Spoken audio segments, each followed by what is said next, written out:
Hoje, data que eu gravo isso aqui, 5/12, basicamente a Copa do Mundo tem praticamente só 6 meses pra começar, né? A seleção brasileira ainda não tá completa, digamos assim. E hoje eu vou fazer um pequeno apunhado, né, falando sobre os jogadores que estão em melhor estado na seleção, os que a gente pode ter alguma confiança e quem a gente não consegue confiar no momento atual. E, inclusive, tem muito jogador grande brasileiro que ou ele não faz parte da seleção, ou ele faz, mas não joga bem. Então, a gente vai conversar sobre isso aqui hoje, quem são as figuras de confiança. Evidente que Neymar não faz parte, porque ele ainda nem sequer foi convocado. A gente vai conversar um pouquinho sobre ele também. Pra quem não me conhece, eu sou o Corvo, apresentador desse canal. Seja muito bem-vindo ao Plano Blues. Bom, cara, e esse aqui foi um vídeo prometido, né, desde que rolou os últimos jogos, porque agora vai vir jogos definitivos pra o ciclo de Copa do Mundo, então não tem muito mais pra onde ir. Os maiores testes já foram feitos, os jogadores que eram pra ser convocados ali em especial já foram convocados. Tem uma galera que ficou de fora que me deixou triste, porque eu acho que tinha jogadores ali interessantes que acabou não participando do ciclo, e talvez deveria participar, né? No meu ponto de vista, tem jogador importante que ficou de fora. Talvez ainda role algum teste aqui e ali, porque tem muita posição que não está completa. Inclusive, ao gravar isso aqui, eu poderia, por exemplo, pegar outro tipo de seleção, a seleção da Europa, e tem figuras de segurança. Às vezes tem 6 caras numa posição, 7 caras em outra posição, e no Brasil a gente não tem isso. A gente tem poucos jogadores para poder confiar. Muito porque o ciclo é curto, então o Carlo Ancelotti não conseguiu fazer muita coisa, porque o ciclo é muito pequeno. É complicado ele conseguir, né, em tão poucos jogos, ele definir quem é bom, quem não é. Às vezes um jogador tem um período ruim da carreira porque tá vivendo um momento estável na cabeça dele, né? Emocionalmente mal. Então, às vezes o cara até é bom, mas ele não consegue render na seleção porque ele não tá legal. E aí você simplesmente não pode confiar no jogador e o ciclo é muito rápido, né? Então agora vai ter poucos amistosos daqui pra frente. Vão ser importantes, né? A gente vai enfrentar a França, o que vai ser um desafio grande, vai mostrar onde é que o Brasil tá. Se a gente for goleado, por exemplo, a gente já sabe que a gente tá muito atrás de uma das seleções que é favorita a ser campeã do mundo, né? Nesse ciclo. Então, basicamente é isso, cara. E outro problema da seleção brasileira, que não é tão comum nas outras seleções, é os melhores jogadores, né? Nas outras seleções, a gente às vezes tem uma disputa muito grande entre várias figuras numa posição. Por exemplo, vocês lembram da Argentina com Dybala e Messi, né? Dybala era um puta jogador, grandioso e tudo mais, mas ele joga na exata mesma posição de Messi. Se ele não jogar naquela posição, ele não joga tão bem. Então ele acabava ficando de fora do ciclo. E teve uma vez até que ele deu uma declaração que parecia que ele tava desmerecendo o Messi, mas não era o caso. Ele só tava explicando que, como ele joga na mesma posição e Messi é melhor que ele não tinha espaço na seleção. Então, às vezes, acaba acontecendo isso. No Brasil, tá um pouquinho diferente, né? No Brasil, a gente tem os nossos melhores jogadores jogando pior que jogadores que jogam em times bem menores. Então, é um problema ainda mais grave, cara. Eu diria que é um problema bem mais grave, porque realmente é um subrendimento de jogadores grandes, né? E muita gente pensou, pô, quando o Carlo Ancelotti chegar, vamos ter aqui alguns jogadores que jogavam com ele no Real Madrid jogando muito. E não é o caso, então, realmente, a gente tem alguns problemas, cara. E uma coisa que eu deixo bem claro é que jogadores que estavam sendo convocados anteriormente, que eram figuras importantes na seleção, estavam brilhando até porque o momento era muito ruim, né? Então, às vezes, jogadores melhores estavam ficando pra trás porque todo mundo tava jogando mal e aí um jogador que consegue se sair bem no caos acaba se destacando. Esses jogadores, eles eram bons com outros treinadores. Agora que tá com o Carlo Ancelotti, não é a mesma coisa, então esse jogador vai perder espaço. Um caso, por exemplo, que eu posso citar é Gerson, que era do Flamengo e tudo mais, ele foi convocado, jogou direitinho na seleção, mas hoje em dia ele não tem muito espaço. Então, é um jogador aí que vocês podem considerar, né, que com a mudança de treinador ele perde espaço. Eu falei sobre isso antes de, inclusive, ele assumir o cargo, né? Eu avisei que Gerson talvez não tivesse muito espaço com esse treinador, não vi um encaixe muito bom. E realmente os jogos de Gerson com esse treinador, pra mim, não foi legal não, cara. Então, entenda o que pode ser que mude as demandas. Tem jogadores interessantes, inclusive, que não foram convocados, que era interessante dele trazer, e que ainda não ganharam espaço. Enfim, cara, é um ciclo muito curto, foram apenas 8 jogos, eu sei que parece que foi muito mais, mas só foi 8 jogos. Isso não é um ciclo justo de seleção, né? Ele deveria jogar pelo menos uns 24 jogos, 32 jogos ali, pra ter um ciclo realmente completo, poder testar todo mundo, poder dar a oportunidade correta pra todo mundo e ir escolhendo a dedo ali e formando até chegar numa seleção perfeita, mas ele não teve esse ciclo todo, então o ciclo dele é muito curto. Espero que isso não acabe gerando uma demissão se ele for muito mal na Copa do Mundo, porque é injusto, ok? Ele não teve tempo de ter um trabalho normal, ele tá fazendo um trabalho pra mim que é melhor que os outros treinadores que vieram anteriormente. Eu acho que o trabalho dele ainda não superou o de Tite, mas eu quero deixar bem claro que esse ciclo não é justo com esse treinador, cara. Ancelotti não tá tendo tempo suficiente pra fazer o trabalho dele. Se ele for bem na Copa do Mundo, eu vou ficar impressionado, porque até aqui o Brasil mostra muita oscilação. De um jogo pro outro, o time não consegue manter consistência. Então, num jogo a gente é bom defensivamente, no outro não. Num jogo a gente é bom ofensivamente, no outro não. A gente enfrenta uma retranca, às vezes a gente vai bem, daqui a pouco enfrenta outra retranca, vai mal e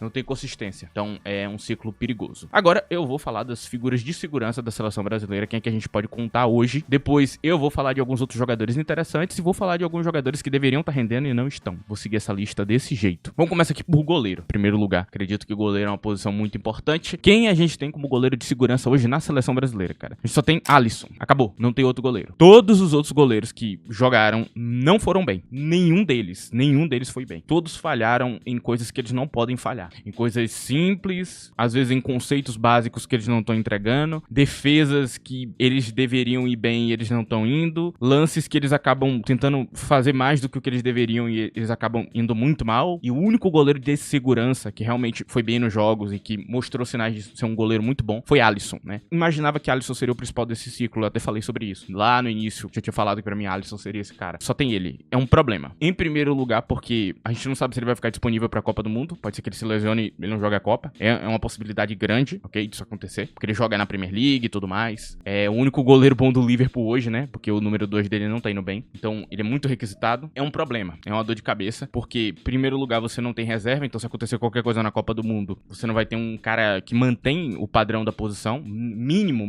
Eu não tô nem falando de manter o mesmo nível. Eu tô falando de manter o mínimo da posição. Não temos. Se ele não tiver disponível pra Copa do Mundo, ferrou. Porque a gente não testou os goleiros certos. Eu avisei muito disso. Eu falei, pô, tem que convocar esses goleiros aqui. E eles estão em melhor estado. Ele continuou convocando os mesmos goleiros que estavam dando errado. E aí chega agora, tá num ponto decisivo pra Copa do Mundo e a gente não tem goleiro. Esse é o primeiro ponto. Quando a gente olha pra zaga, né, zagueiros, a gente tem 3 figuras que foram muito bem e que dá pra confiar, cara. A primeira figura é Gabriel Magalhães. Ele jogou por mais tempo que os outros, que eu vou falar aqui, e ele jogou bem em todos os jogos. Gabriel Magalhães, ele tá indo bem na seleção brasileira já tem muito tempo. Ele é a figura de segurança hoje. De todos os zagueiros que a gente teve, ele é o melhor. Não tem do que falar, cara. Ele é o mais completo, ele é o melhor. E ele é um zagueiro bem interessante pra uma Copa do Mundo, porque ele é muito bom fazendo gol de cabeça. Então, pode ser que num jogo apertado ele decida o jogo. Pode ser que num jogo difícil, onde a gente tá precisando de um gol, ele traga esse gol. Então, é um cara muito importante. Ele não passa a vibe, por exemplo, de aquele zagueiro brasileiro que tem muita qualidade técnica, que é bom, que você vê que tem qualidade, que faz gol, mas que não marca bem. Quando você vai pra um V1, você não tem segurança nele. Não, o Gabriel Magalhães é bom pra caramba. Então, ele é a figura de segurança hoje da seleção principal. Temos Éder Militão. E Militão não é uma questão de você pensar, pô, ele é ou não um bom zagueiro. O ponto de Éder Militão era a lesão. Ele sofreu 2 lesões graves em sequência. Então, ele ferrou os 2 joelhos, pelo que eu entendi. Aí você pensa, pô, será que ele vai voltar bem? Não sabe, né? Mas ele voltou bem. Tá jogando bem no Real Madrid e na seleção ele já mostrou sinais positivos. Também é a figura de segurança. Ele jogou bem até na lateral, cara. Na lateral ele tava bem. Então, é um cara aí que talvez pinte como lateral e aí veja outro zagueiro pra posição, cara. E por último, nós temos Alexandro, o que veio do Lille, ok? Que ganhou primeiras convocações ali. Ele foi muito bem nos primeiros jogos. E eu acho que ele é um jogador que pra mim me passa muita segurança. Muito melhor que a maioria que foi convocado. Eu já expliquei isso aqui e eu vou voltar a falar, cara. Às vezes o jogador da seleção não é o cara que joga no melhor time, que tá no melhor time da Europa. Às vezes é um cara que faz um papel que outro cara não quer fazer. E ele faz o trabalho sujo muito bem. Alexandro é bom pra caramba também. É um jogador que a coisa que eu acho que eu mais destaco é o jogo dele sobre pressão. Acredito que os passes dele é muito interessante quando ele tá pressionado. Isso vai ser muito bom pra desafogar ou em jogos difíceis a gente achar um passe importante. É um jogador que pra mim também traz muita segurança. São 3 zagueiros aqui que eu trouxe que eu acho que dá pra confiar, cara. Na lateral a gente tem problemas maiores, porque tem poucos laterais que realmente tragam segurança. Poucos. A gente teve o Douglas Santos, que jogou pouco. Ele é do Zenit, mas ele jogou melhor que qualquer outro. Ele tá no patamar acima de qualquer um que eu vou falar aqui. Qualquer um. Douglas Santos fez ótimos jogos. Muito bom mesmo. Muito bom em duelo, né? Eu gostei do quão fisicamente ele fica bem no duelo. Então ele é um cara que não dá espaço pro adversário, gruda no cara, enche o saco e ainda consegue fazer outras coisas em campo, subir e fazer um a mais ali em campo. Então um lateral equilibrado, de boa qualidade, que mostrou sinais muito positivos. Eu confio nele, né? Atualmente foi o que me apresentou o melhor nível. Também a gente tem o tal do Wanderson, que é do Mônaco. Excelente jogador, já falei dele várias vezes aqui. Ele também me mostrou bons sinais. Taticamente ele é melhor que os outros. Ele consegue cumprir papéis táticos que outros jogadores não conseguem. Ele jogou como lateral de sobreposição muito bem. Ele conseguia manter o equilíbrio excelente entre subir, tá lá em cima, participar do ataque e voltar pra marcar. O que outros laterais que a gente tem não conseguem, né? Eu vou citar aqui o Wesley, por exemplo, né? Que era do Flamengo, que agora tá na Roma. O jogo de Wesley, o problema foi exatamente isso, cara. Inteligência. Que você tem que subir, depois você tem que voltar, aí você tem que subir na hora certa. É muito difícil, você tem que ser muito inteligente pra poder conciliar um papel tático tão complicado. Ele não conseguiu.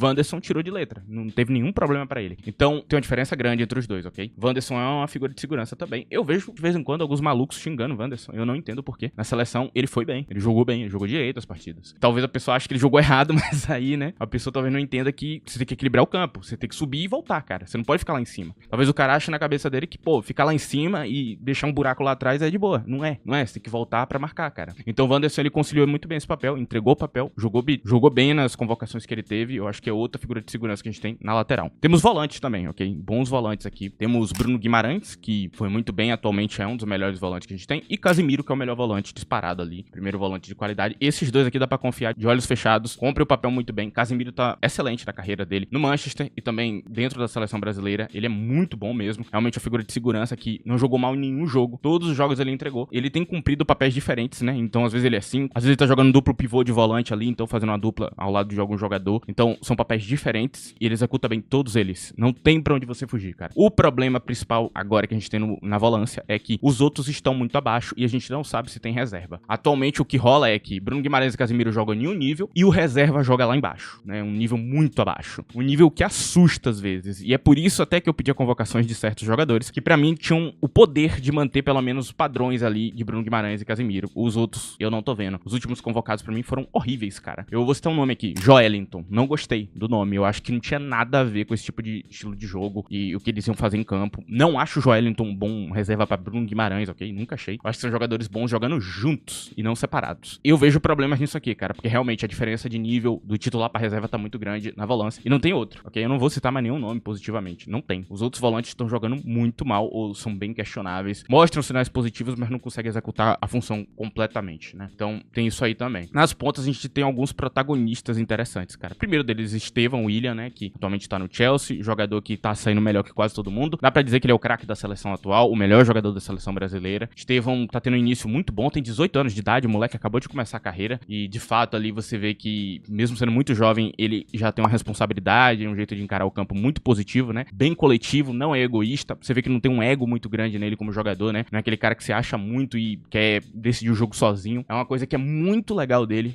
é sério, porque realmente toda vez que a gente tem um craque na seleção, o cara quer decidir tudo sozinho, quer pegar a bola e guardar a bola no pé dele infinitamente e não passa a bola. Então é muito legal você ver que tem um protagonista que ele entende que tem pessoas em volta dele, que ele pode contar com essas pessoas e que ele pode fazer um jogo coletivo também. Então Estevão é uma luz no fim do túnel. Se a gente tiver uma boa Copa do Mundo é se ele tiver em bom estado. Então Estevão é o que a gente tem de melhor hoje na ponta, ok? É o que passa maior segurança e é o melhor jogador da seleção brasileira disparado. A gente também tem Rafinha, tá em excelente estado. Mano, Rafinha voltou de lesão aí nos últimos jogos do Barcelona e o time mudou. Tem gente que falava, né, que o Barcelona só tinha Lamine Yamal e toda vez que Rafinha tá fora, você vê a diferença enorme que é o time, cara. E não é só Lamine Yamal, é Rafinha também. Rafinha pode não ter a capacidade de um VO de Lamine Yamal, mas ele muda completamente os jogos. Questão de finalização, inteligência, movimentação. Ele é um cara que sabe atacar espaço muito bem. O time fica muito mais perigoso. Ele volta pra marcar, defensivamente ele é perfeito ali pra um ponta. Então é um cara muito mais completo que outros jogadores que a gente tem. Então é um jogador completo, bom, pode jogar multifunção, pode fazer parte de um 4-4-2 ali, fazendo dupla de ataque com o próprio Estevão, pode jogar como meio atacante também, se a gente utilizar um 10, pode fazer essa função, ele é muito bom como 10. É um jogador completo aí que a gente tem pra seleção. Nas últimas convocações ele foi bem, tanto com o Ancelotti, tanto com outros treinadores. Ele tem sido um dos melhores jogadores da seleção brasileira já tem um tempo. Ele é uma figura de confiança, sim. Espero que ele volte a jogar aí, porque a gente precisa dele na Copa do Mundo, diferente de outros jogadores que a gente pensava que seria o protagonista da seleção brasileira, tem sido o Rafinha, né, nos últimos tempos. E o último que a gente tem de confiança é Rodrigo. Sim, Rodrigo, ele mesmo. Eu sei que tem muita gente que não gosta de Rodrigo e tudo mais. Ele não tá fazendo gol, mas ele não tá jogando mal. Ele é bom coletivamente, ele volta pra marcar, ele corre pelo time, ele faz pressão, ele cria perigo, ele dribla, ele cria lance de perigo o tempo inteiro. E os últimos jogos, inclusive, ele deu assistência, fez 2 gols, se eu não me engano, né, contra a Coreia. Então é um jogador que tá mostrando sinais muito positivos desde que ele voltou a jogar com o Ancelotti, cara. Ele tá jogando muito bem mesmo. Assim, não tem um jogo dele que seja, tipo, ruim. Ah, o jogo dele foi ruim. Não foi. Ele jogou bem, o time dele jogou mal. Ele não tem o que fazer. Ele tá indo bem, cara. Ele tá indo muito bem mesmo. Assim, o Rodrigo, que joga com o Ancelotti na esquerda, é muito bom. Agora, o ponto que tá faltando, e aí talvez seja uma cobrança que vocês façam a ele, é os gols. Realmente, no Real Madrid ele não tá marcando muito gol. E na seleção brasileira também. Tá marcando pouco gol. Precisa marcar mais contra time maior. Precisa aparecer mais em jogos grandes. E realmente, isso é uma crítica que não tá errada. Tá correta. Você tá criticando algo que faz sentido. Mas talvez ele não seja o protagonista da seleção. Mas também não é um cara que vai atrapalhar ninguém. Pra mim isso faz toda a diferença. Porque a gente tem muito jogador que é bom, que tem qualidade, mas quando você põe ele em campo, ele quer pegar a bola e ficar com ela no pé infinitamente e não passa. E aí você tem um jogo que é coletivo, é um ataque móvel. O 4-4-2 de Ancelotti é um ataque móvel. Então você precisa circular a bola. Um jogador que não quer circular a bola fica difícil. O Rodrigo ele não atrapalha a vida de ninguém, ele só ajuda a galera. Então é um jogador que eu consideraria um pouco mais, ok? Na seleção brasileira. Temos aqui por último, na camisa 9, cara, atacantes e camisas 9, né? O cara que vai jogar ali à frente, né? Naquela dupla de 2 jogadores, ou um camisa 9. Quem a gente tem de segurança hoje? Matheus Cunha, acabou a lista. Eu não tô brincando, eu não estou brincando com você, cara. É Matheus Cunha só, acabou. Não tem nenhum outro que jogou bem, cara. E eu não falo isso aqui com felicidade nenhuma, cara. Porque os nossos atacantes jogaram muito mal, cara. Muito mal. A maioria ou jogou muito poucos minutos, minutos, não dá pra considerar. Por exemplo, os jogadores que vieram do Brasileirão, eles jogaram muito poucos minutos. Não sei se ele tá jogando bem ou mal. Não sei. O cara jogou 45 minutos. Ah, jogou minimamente bem. E depois? E se ele jogasse outro jogo, será que ele ia bem também? Não dá pra saber. Então, ou a gente não sabe se o cara tá jogando bem ou não, porque jogou muito pouco minuto, ou o cara tá jogando muito mal. É isso. No ataque, a gente não tem segurança nenhuma.